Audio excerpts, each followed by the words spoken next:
अंतिम जो है हिस्सा सेंस ऑर्गन का जो यहाँ पर हम पढ़ेंगे, जिसको हम ओल्फैक्शन कहते हैं, मतलब सूंघना कहते हैं, उसका पढ़ना है। मतलब कि हम आज नोज को पढ़ेंगे। वो जो टंग है, टंग को हम लोग डाइजेस्टिव सिस्टम में पढ़ लेंगे। आप अपने आप को अनम्यूट कर लो। हाँ, ओल्फैक्शन जो है ना वो क्या है भाई?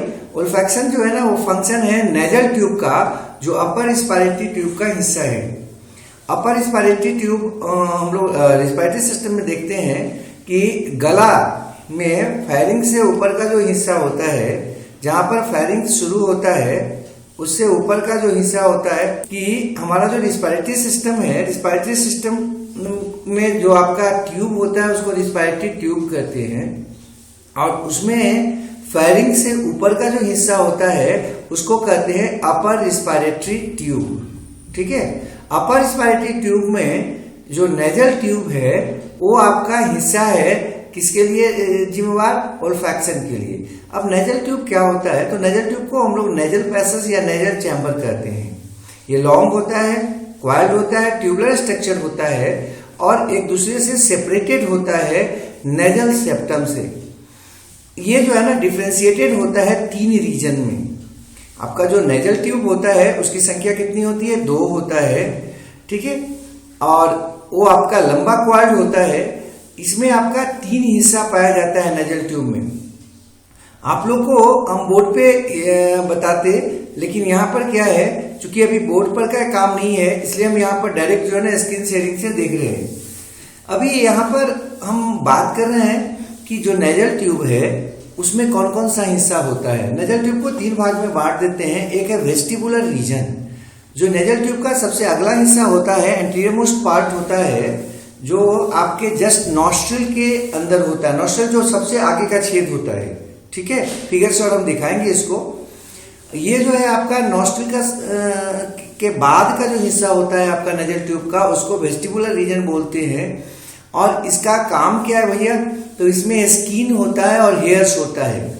इसका काम है कि बाहर से जो भी डस्ट वगैरह आया जाए, डस्ट है, बैक्टीरिया वगैरह है, मतलब जो आपका बड़ा पार्टिकल्स है एयर में, उसको क्या करता है? रोकता है, उसको छान देता है। मतलब एयर को छानने में मदद करता है, जो कि आपके अंदर जा रहा है, रिस्पायरेटरी सिस्टम के अंदर जा रहा है। दूसरा है रिस्पायरेटरी रीजन। ये जो ना मिडिल और मेन पार्ट है, ये बहुत इंपॉर्टेंट पार्ट है। क्यों इंपॉर्टेंट है? इसमें जो है ना स्यूडो स्ट्रैटिफाइड सिलिएटेड एपिथेलियम होता है। और ये जो स्यूडो स्ट्रैटिफाइड सिलिएटेड एपिथेलियम होता है वो क्या करता है? उसमें ग्लैंडुलर सेल के कारण ये म्यूकस और वाटर देता है। तो जो आपका माइन्यूट पार्टिकल्स होते हैं, बैक्टीरिया है, वायरस है, या फिर जो है ना आप वो जो धूल कण है, डस्ट है या फ्यूम है, वो सब जाके यहीं पर ट्रैप होते हैं, फंसते हैं। रिस्पायरेटरी जो रीजन है इसी में जाकर वो ट्रैप कर जाते हैं और ट्रैप होकर वहां से फिर म्यूकस और वाटर के द्वारा बाहर आ जाते हैं। ठीक है, आप जिसको आप वो नेटा बोलते हो, और रियली में यहीं से जो है ना म्यूकस, वाटर और वो जो फंसे हुए ट्रैप्ड पार्टिकल्स हैं उनसे ही बना है। ठीक है, ये इतना इंपॉर्टेंट है कि अगर ये काम ना करे तो जो भी बैक्टीरिया आएगा, वायरस आएगा, डस्ट आएगा, फ्यूम्स आएंगे, वो सीधे के सीधे आपके इंटरनल पार्ट में चले जाएंगे रिस्पायरेटरी सिस्टम के, और वहां पर जाके उसको चॉक कर देंगे, उसको जाम कर देंगे, धीरे धीरे बंद कर देंगे। मतलब ये फिल्टर का काम करता है एक तरह से। कौन? रिस्पायरेटरी जो रीजन है, जो काफी महत्वपूर्ण है। इसमें एक चीज और है, अभी आप देख रहे होंगे एक चीज, कोरोना में जो है ना, देखिएगा कि जब ये जांच करना होता है लोगों का, तो नाक के अंदर जो है ना एक लगाते हैं, और क्या बोलते हैं, एक ट्यूब जैसा लगाते हैं जिसके अगले सिरे पर कुछ लगा होता है, वो रेल में कॉटन वगैरह होता है, और उसके मदद से जो है ना वो क्या करते हैं, आपके इसी रीजन से म्यूकस को और वाटर लेते हैं। ये जो म्यूकस है इस रीजन में, उसी में से म्यूकस को और थोड़ा बहुत जो है ना सेल्स को लेते हैं, और उसको लेकर जांचते हैं कि उसमें वायरस ट्रैप है कि नहीं है। अगर कोरोना का वायरस होगा, कोविड-19 वायरस अगर होगा, तो इस रीजन में क्या होगा, वो म्यूकस में जाकर ट्रैप हो गया होगा। और ये अलग बात है कि वो काफी पावरफुल है, तो आपके म्यूकस के रोके या वाटर के रोके नहीं रुकता और आपको इन्फेक्शन दे ही देता है। तो ये इसी को हम लोग जनरली अभी जांच रहे हैं, इसलिए अंदर लेके जाते हैं। देखिएगा वो जो हम लोग स्लाइड लेते हैं वो मतलब वो जो किल्ली लेते हैं जिससे हम लोग जांचते हैं, वो अंदर ले जाते हैं कील को। अगला है ओल्फैक्टरी रीजन। ओल्फैक्टरी रीजन जो है ना सबसे पीछे का रीजन है नेजल ट्यूब का। ये जो है ना कंसिस्ट होता है, बना होता है किसका भाई? तो ये बना होता है आपका ट्यूब का ही, लेकिन इसमें स्क्लेरोटिन मेम्ब्रेन होता है जिसमें सेंसरी सेल होता है, और इसी सेंसरी सेल के कारण हम जो है वो क्या कर पाते हैं, सूंघ पाते हैं, या हमको अनुभूति होता है केमिकल नेचर का किसी का। ठीक है, उसके बाद हम लोग जो आगे बढ़ रहे थे, स्क्लेरोटिन मेम्ब्रेन क्या है, कैसा होता है और क्या होता है, यहाँ पर लिखे हैं कि वो न्यूरॉन का मॉडिफिकेशन होता है, कैसा होता है उसको हम डिटेल से बता रहे हैं, आपको आगे बताएंगे। तो अपर रिस्पायरेटरी ट्यूब में क्या क्या चीज होता है? तो सबसे आगे का छेद जो हो गया नाक का, जो आगे का छेद ये है, इसको नॉस्ट्रिल बोल दिए या एक्सटर्नल ईयर बोल दिए, इंटीरियर अपर्चर है। दूसरा है नेजल ट्यूब, नेजल ट्यूब ही यही हमको आज पढ़ना है। और तीसरा है इंटरनल लेयर या कोना या पोस्टीरियर क्या अपर्चर। तो ये जो कोना या इंटरनल जो लेयर है, ये सबसे अंदर का छेद हो गया, ये नेजल ट्यूब है और ये नॉस्ट्रिल है। हम लोग रिस्पायरेटरी सिस्टम जब पढ़ते हैं तो वहां पर आपको आएगा, ये वहां पर बात करेंगे। अभी फिलहाल हम अगला फिगर पे आते हैं, या अगला जो है ना प्रेजेंटेशन पे आते हैं। ये देखो, ये जो है ना रियली में डायग्रामेटिकल जो है ना रिप्रेजेंटेशन है आपके ये नेजल ट्यूब का या एक्सटर्नल रिस्पायरेटरी सिस्टम का। तो एक्सटर्नल जो रिस्पायरेटरी ट्यूब है या एक्सटर्नल जो आपका अभी आपको हम जो बताया कि अपर रिस्पायरेटरी ट्यूब जो है उसका ऊपर का जो पार्ट है, उसमें देखो सबसे आगे ये था नॉस्ट्रिल या एक्सटर्नल ईयर बोल रहे थे जिसको। अब ये जो है ना यही नेजल ट्यूब है या चैम्बर है या नेजल पैसेज है, इसी को बोल रहे हैं। और यहाँ पर जो छेद है इसको बोलते आपका क्या, इंटरनल लेयर, या आपको ये आपको खोलता है किसमें, फेरिंग्स में। यहाँ पर फेरिंग्स का रीजन है, ठीक है, ये फेरिंग्स का रीजन है। इधर से माउथ खुल गया और इधर से क्या खुला, वो नोज का हिस्सा जो था वो खुला है। तो ये जो है रीजन, इसी को 3 भाग में बांटे हैं। ये आगे का रीजन है वेस्टिबुलर रीजन, और ये जो था ये सेंसरी, ये आपका जो है ना रिस्पायरेटरी रीजन है, और उसके बाद ये है सेंसरी रीजन। तो ये रिस्पायरेटरी रीजन से ही हम लोग क्या करते हैं, वो लेते हैं, यहां से लेते हैं म्यूकस वगैरह को। अब कैसे सजा हुआ है सो आपको हम दिखा दिए हैं। आपको अगर किसी को दिक्कत होगा तो यहाँ पर देख सकते हैं, आप डायरेक्ट पूछ सकते हैं। यहाँ पर आइए, आप लोग को जो है टॉन्सिल वगैरह भी आप जो देखते होंगे, देखिए टॉन्सिल जो है ना आपका यहाँ पर साफ नजर आता है। ये तो नीचे का टॉन्सिल है, ये ऊपर में यहाँ पर हम लोग देख सकते हैं उसको, पैलेटाइन टॉन्सिल जो है ये आपका जो है ना एक सेप्टम है जो अलग कर रहा है, इसको हम लोग बोलते हैं पैलेट। ठीक है, और ये अलग कर रहा है किसको, नेजल चैम्बर को, किससे, बकल कैविटी से। ठीक है, उसके बाद और आगे तो ये जो है ना आपका कुछ हद तक हम आपको दिखाना चाह रहे थे कि आपके नेजल जो ट्यूब जो है वो होता कैसा है अंदर से। तो अंदर से देखिए एकदम जो है ना पूरा वो बड़ा सा घुमावदार जैसा है कुछ, और बड़ा सा जगह है वहां पर। ये जो देख रहे हो कटा हुआ पीछे में उजला उजला जैसा कुछ नजर आ रहा है आपको, ये आपका है वर्टिब्रल कॉलम में हम लोग घुस गए हैं। और ये वर्टिब्रल कॉलम में आप शायद जानते हो कि गर्दन में 7 होता है वर्टिब्री, तो ये यहाँ पर दिखाना चाह रहे हैं। और ये यहाँ पर जो ये आ रहे हैं, ये लैरिंजियल जो है ना आपका कार्टिलेज है, यहाँ पर कार्टिलेज होता है लैरिंग्स में, ये लैरिंग्स का हिस्सा है। यहाँ तक फेरिंग्स था, यहाँ से जब नीचे आते हैं मतलब गला जहाँ से शुरू हुआ वो लैरिंग्स का रीजन है। ठीक है, लैरिंग्स में जो है ना आगे से जो आपका गला पर यहाँ नजर आता है थायराइड कार्टिलेज उसको बोलते हैं, ये कार्टिलेज का रीजन है।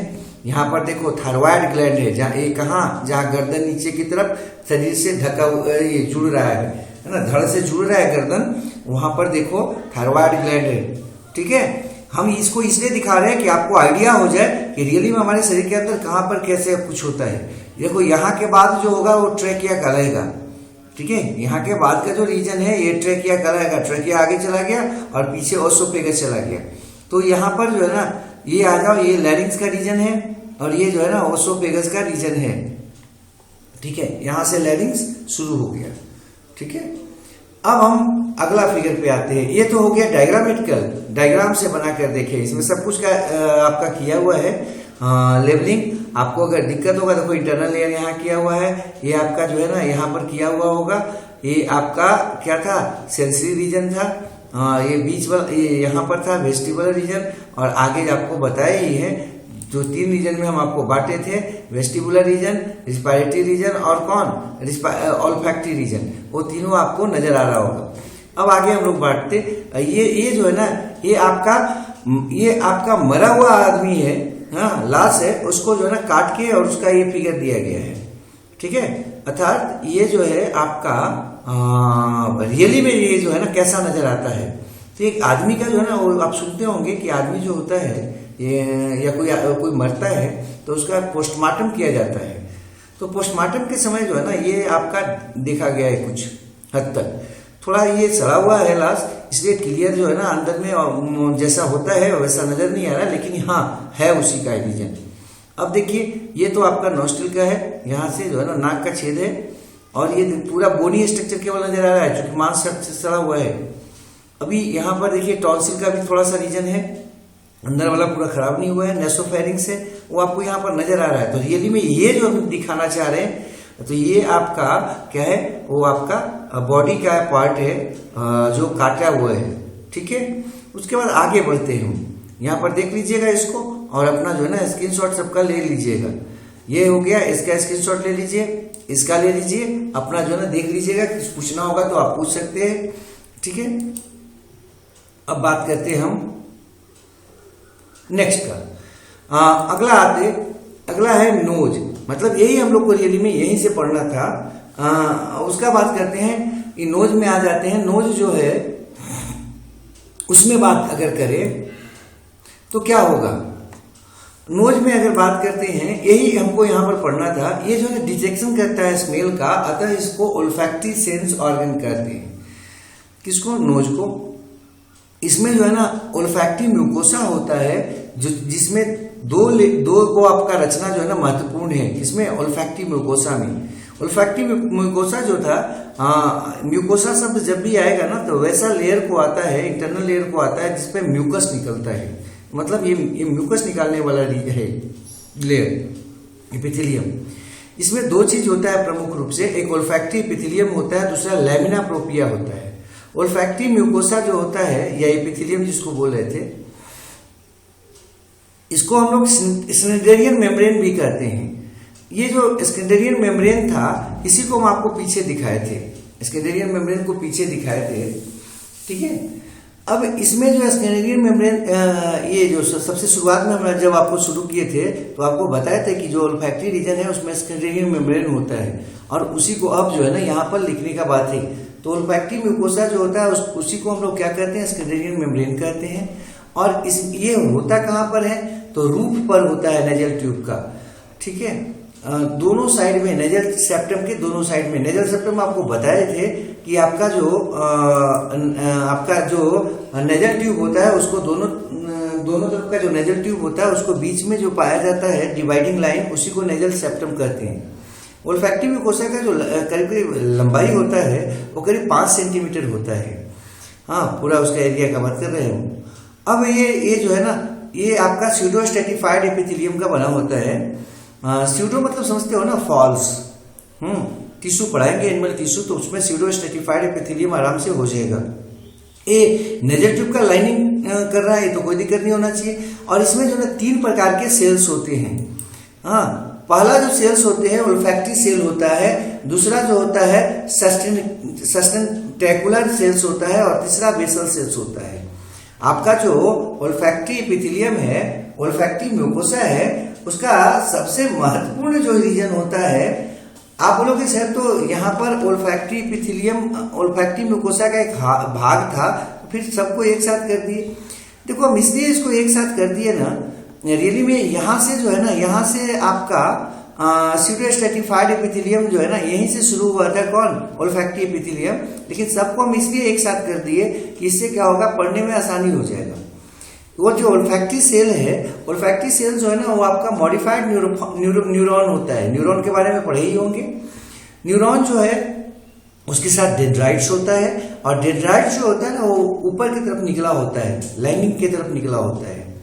इसका जो डेंड्राइट्स होता है वही आपका क्या करता है, केमिकल्स को रिसीव करता है, जिससे कि हम सूंघ पाते हैं या स्मेल जिससे हमको मिलता है। दूसरा है सस्टेंटेंकुलर सेल्स, सस्टेंटेंकुलर सेल। ये जो सस्टेंटेंकुलर सेल होता है ये टॉल होता है और इसका काम है सपोर्ट करना। किसको सपोर्ट करना? ओल्फैक्टरी सेल का। तो हमको जो सूंघने में मदद करता है वो सबसे महत्वपूर्ण जो सेल है उसका नाम है ओल्फैक्टरी सेल, और उसको जो सपोर्ट करता है उसका नाम है सस्टेंटेंकुलर सेल। ये जो सस्टेंटेंकुलर सेल जो होता है फैगोसाइटिक होता है। फैगोसाइटिक का मतलब होता है कि क्या करने वाला? दूसरे को खा जाने वाला, खा के उसको समाप्त कर देने वाला, अपने अंदर ले लेने वाला। तो ये क्या करता है, जो भी आपका बाहर से माइक्रो ऑर्गेनिम्स आते हैं या जो सेल्स यहाँ पर डैमेज हो रहा है वो सबको अपने अंदर लेकर साफ कर देता है, और इसको क्या करता है? ओल्फैक्टरी म्यूकोसा को या स्टेंडेरियन मेम्ब्रेन जिसको बोले थे या ओल्फैक्टरी एपिथेलियम बोलो जिसको, उसको साफ सुथरा रखता है। ये जो है ना आपका पीला रंग का थोड़ा नजर आता है, और पीला रंग का नजर आने का कारण क्या है कि इसमें लाइपोफासिन होता है।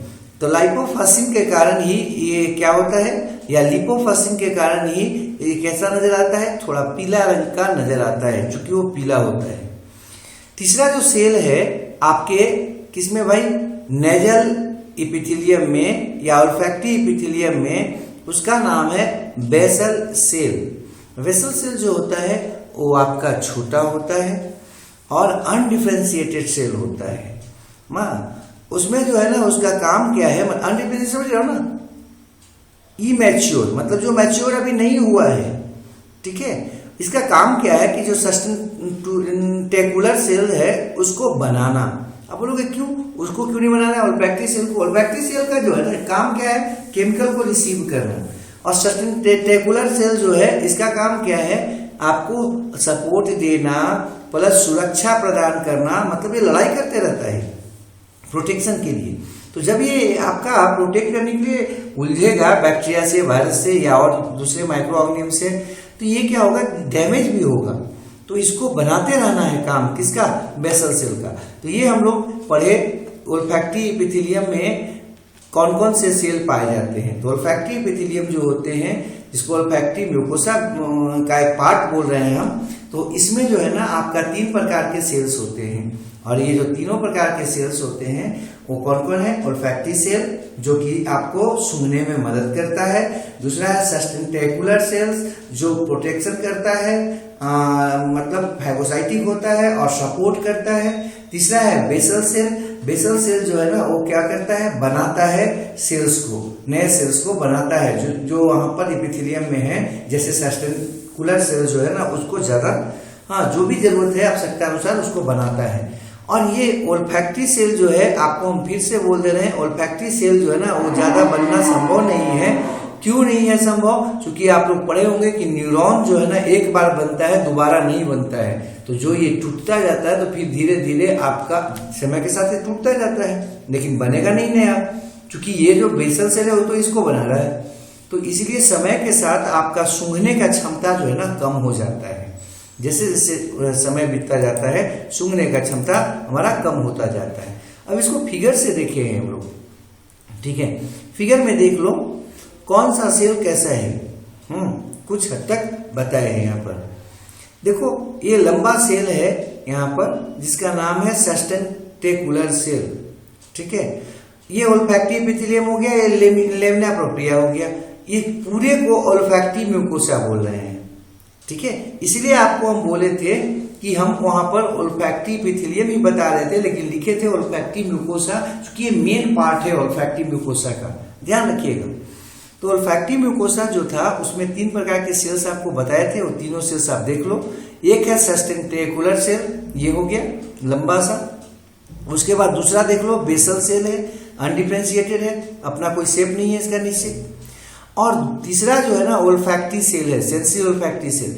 ये जो ओल्फैक्टरी सेल्स है देखो ये भी बाहर की तरफ आया हुआ है, ये डेंड्राइट्स है इसका, ये जो बाहर की तरफ निकला हुआ है ये डेंड्राइट्स है। ये रियली में न्यूरॉन का क्या है? मॉडिफिकेशन है, ठीक है। उसके बाद दूसरा जो उसका आपका भाग था लैमिना प्रोप्रिया, किसका भाग? ओल्फैक्टरी म्यूकोसा का। हम लोग ओल्फैक्टरी म्यूकोसा बताए थे कि जो नेजल ट्यूब था उसका अंदर में जो लाइनिंग लेयर होता है उसी का नाम है ओल्फैक्टरी म्यूकोसा। तो ओल्फैक्टरी म्यूकोसा में ऊपर का जो है आपका एरिया उसको बोलते हैं लैमिना प्रोप्रिया, अर्थात लैमिना प्रोप्रिया जो है वो ढक के रखता है किसको? ओल्फैक्टरी इपिथेलियम को। ओल्फैक्टरी इपिथेलियम जो है वो उसके ऊपर में एक लेयर है जिसका नाम है लैमिना प्रोप्रिया। लैमिना प्रोप्रिया जो है ना वो क्या है? तो वो रियली में प्रोटेक्ट करता है और उसमें कुछ ग्लैंड्स होते हैं जिसमें एक प्रमुख है बोवन्स ग्लैंड। हाँ, बोवन्स ग्लैंड। अब हम लोग आगे बढ़ते हैं। ये तो आपको फिगर से दिखा है, थोड़ा सा जो है ना हम किताब वाला ढंग से या कंप्यूटराइज फिगर से देखते हैं। ठीक है, ये रियली में देख लो, ये आपका है, देखो बताते ना रूफ पर था ओल्फैक्टरी एपिथेलियम। ये देखो ओल्फैक्टरी एपिथेलियम है, ओल्फैक्टरी बल्ब है, उसको थोड़ा सा इधर ला रहे हैं। ठीक है, ये देखिए ये म्यूकस लेयर है। ठीक है, और इसी में लैमिना प्रोप्रिया बोल रहे हैं, ये लैमिना प्रोप्रिया का इलाका है। ओल्फैक्टरी एपिथेलिया है, देख रहे हैं ना, लैमिना प्रोप्रिया हो गया, कनेक्टिव टिश्यू का बना हुआ। उसके बाद ये क्या है? ओल्फैक्टरी एपिथेलियम है। ओल्फैक्टरी एपिथेलियम जो है ना वो आपका क्या है? देख लो, ये सेल्स है, इसमें 3 प्रकार के आपका यहाँ पर है, और ये आपका क्या है? वो बोन है। इसके बाद ये जो है ना यहाँ से नर्व्स को लेकर गया है, तो यहाँ पर आप आराम से इसको देख सकते हैं। ठीक है, कैसे कहाँ पर ऐसे है, हो गया, ये देख लेंगे। यहाँ पर म्यूकस लेयर है, यहाँ पर सपोर्टिंग सेल है, बेसल सेल है, आपका जो है ना ओल्फैक्टरी ग्लैंड्स भी है कुछ, जो आपका किसमें था आपको बताए थे कि वो ग्लैंड्स पाया जाता है किसमें? आपका लैमिना प्रोप्रिया में। अब ये जो है ओल्फैक्टरी हेयर जो यहाँ पर देख रहे हो, हाँ, सिलिया होता है उसमें जो ओल्फैक्टरी रिसेप्टर का काम करता है। और ये देखिए यहाँ पर वो जो आपका डेंड्राइट्स आया है ना, उसमें से सिलिया लाइक आपका क्या होता है? निकलता है, देखिए स्ट्रक्चर। और वो क्या करता है? रियली में इसको ओल्फैक्टरी हेयर बोलेंगे, सिलिया बोलना ठीक नहीं है। और ये क्या करता है? सेंसेशन को लेता है, पकड़ता है। तो ये आपको नेजल ट्यूब के ये जो म्यूकस मेम्ब्रेन था या म्यूकोसा एपिथेलियम था उसका बात कर रहे थे। ये देखिए इधर से हवा इधर की तरफ जा रहा है, ये जो है ना नेजल ट्यूब है, इसी में हवा ऐसे इधर की तरफ जा रहा है। अब आते इधर अगला लैमिना प्रोप्रिया का बात करते हैं। लैमिना प्रोप्रिया होता कहाँ है? तो ओल्फैक्टरी एपिथेलियम के ऊपर में होता है, और ये बना होता है किसका भैया? तो ये कनेक्टिव टिश्यू का होता है। ये आप समझ रहे ना, ऊपर की तरफ, चूंकि रूप में था तो आपको उलट के वैसे दिखा दिए थे, है ना, छत पे है ना। ये कंसिस्टिंग किसका बना होता है? कनेक्टिव टिश्यू का और बोमन्स ग्लैंड का। बोमन्स ग्लैंड जो है ना, जिसको ग्लैंड ऑफ बोमन भी कहते हैं, ये सीरस ग्लैंड होता है, वाटरी फ्लूइड देता है, जो कि आपका ओल्फैक्टरी एपिथेलियम के सतह को साफ करता रहता है। और तो और अगर साफ न होगा तो जो भी आपका हार्मफुल बैक्टीरिया है वो आपका उस पर जम जाएगा, प्लस उस पर क्या धुआं जम जाएगा, डस्ट पार्टिकल्स जम जाएंगे, जिसके कारण जो केमिकल का रिसीविंग करना है वो आप रिसीव नहीं कर पाओगे। अब हम लोग आगे बढ़ते हैं मैकेनिज्म ऑफ स्मेल डिटेक्शन में। ठीक है, ये चैप्टर में इतना ही चीज था। मैकेनिज्म ऑफ स्मेल डिटेक्शन में जब हम लोग जाएंगे तो आपका बात करते हैं, इसमें ये करता क्या है कि सबसे पहले जो स्मेल होता है उसके केमिकल्स को रिसीव करता है।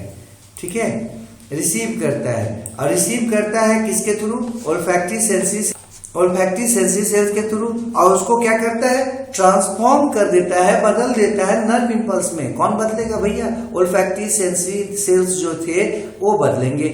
अब वो नर्व इंपल्स जो है ओल्फैक्टरी एरिया में सेरिब्रल कॉर्टेक्स के ले जाया जाता है, आपके ब्रेन का ओल्फैक्टरी एरिया में ले जाया जाता है, और जिसको वो सुगंध के रूप में या गंध के रूप में बदल देता है। गंध 2 प्रकार का हो सकता है, हाँ, बैड स्मेल और गुड स्मेल। स्मेल है ना, तो स्मेल में वो बदल देता है और उसको बताता है कि क्या स्मेल आया था। वहां तक ले जाने के लिए जो जिम्मेवार होता है नर्व, उसका नाम है ओल्फैक्टरी नर्व। ठीक है, जो देखने में होता है शामिल उसको बोलेंगे ऑप्टिक, और जो यहाँ पर सूंघने में मदद कर रहा है उसका नाम क्या है? ओल्फैक्टरी। ठीक है, ये तो इसमें जो महत्वपूर्ण बात है वो यही है कि आप सूंघते किससे हैं, स्मेल किससे लेते हैं? तो ये इलाका है जिससे हम स्मेल लेते हैं, जिसका नाम क्या है? Nasal tube. यहाँ पर जो इसी यहाँ से फेरिंक्स से ऊपर वाले को बोल रहे हैं upper respiratory tube. Upper respiratory tube का जो है ना अंतिम छोर को क्या बोलते हैं, तो ये है अंतिम छोर जिसको बोलते हैं इंटरनल लेयर, और ये है सबसे बाहरी छोर जिसका नाम है नॉस्ट्रिल या एक्सटर्नल लेयर, और बीच में ये नेजल ट्यूब है। ठीक है, तो अपर रेस्पिरेटरी ट्यूब का 3 हिस्सा है, और यही नेजल ट्यूब के बारे में हम लोग पढ़े। नेजल ट्यूब में ये जो ऊपर का रीजन है इसी को म्यूकोसा बोल रहे हैं, ओल्फैक्टिव म्यूकोसा। इसी में ओल्फैक्टिव एपिथेलियम पाया जाता है। पूरा का पूरा ओल्फैक्टिव म्यूकोसा है, लेकिन यहाँ पर ओल्फैक्टिव एपिथेलियम पाया जाता है जिसको स्क्लेरेंटियल मेम्ब्रेन कहते हैं, और इसे हम सूंघ पाते हैं। ऐसा कुछ बात आपको क्या रीजन है ओल्फैक्टिव बल्ब का, क्या महत्व है, तो आपको ये ध्यान रखना चाहिए। ओल्फैक्टिव बल्ब जो है ना हमको सूंघने में मदद करता है। कैसे मदद करता है, तो उसको जो है ना नर्व्स आके मिलता है वहां पर। तो ये सब बात